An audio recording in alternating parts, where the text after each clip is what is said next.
জলপাইগুড়ির লাইফলাইন করলার দূষণ ঠেকাতে উদ্যোগ। নর্দমার জল পরিশ্রুত করে ফেলা হবে নদীতে, আর এর জন্য ট্রিটমেন্ট প্ল্যান্ট তৈরির সিদ্ধান্ত। অনেকেই বলেন কলকল শব্দে নদীর জল বয়ে যেত, এর জন্যই এই নদীর নাম হয়ে ওঠে করলা। জলপাইগুড়ি শহরের লাইফলাইন, কিন্তু করলায় এখন দূষণের বিষ। রাজ্যে দূষিত নদীর তালিকায় ১৩ নম্বরে আছে করলা। এই করলাকে বাঁচাতে এবার বিশেষ উদ্যোগ, নর্দমার জল পরিশ্রুত করে নদীতে ফেলার সিদ্ধান্ত। বস্তুত করলাকে দূষণমুক্ত রাখতে রাজ্য সরকারের একটি প্রয়াস। আমাদের যে 48টি আউটফল রয়েছে সেগুলোকে পাইপের মাধ্যমে এসটিপিতে পৌঁছানো, এবং সেখানে সোয়ারেজ সিস্টেম থাকবে এবং সেখানে জল পিউরিফাইড হয়ে সেই পিউরিফাইড জল করলায় গিয়ে যেতে পারে।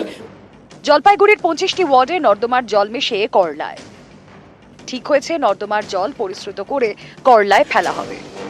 এই সিদ্ধান্ত হয়েছে পুর নগরোন্নয়ন দপ্তর এবং পুরসভার বৈঠকে।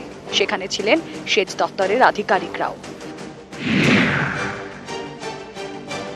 সিদ্ধান্ত হয়েছে নর্দমার জল পরিশোধনের জন্য তৈরি হবে ট্রিটমেন্ট প্ল্যান্ট। প্রকল্পের খরচ ধরা হয়েছে 50 কোটি টাকা। তবে এটা যেহেতু করলার একটা ট্রিটমেন্ট প্রসেসের মধ্যে আমরা যাচ্ছি, এনজিটির গাইডলাইনও আছে, সেই জন্য খুব তাড়াতাড়ি হবে বলেই আমরা আশা রাখছি। আমরা চাই নদীটা ভালো থাকুক, পরিষ্কার থাকুক, এটাই আমরা চাই।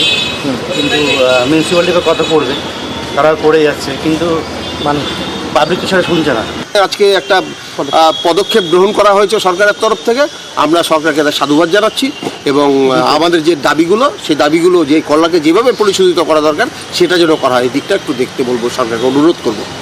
জলপাইগুড়ি থেকে শান্তনু কর, নিউজ 18 বাংলা।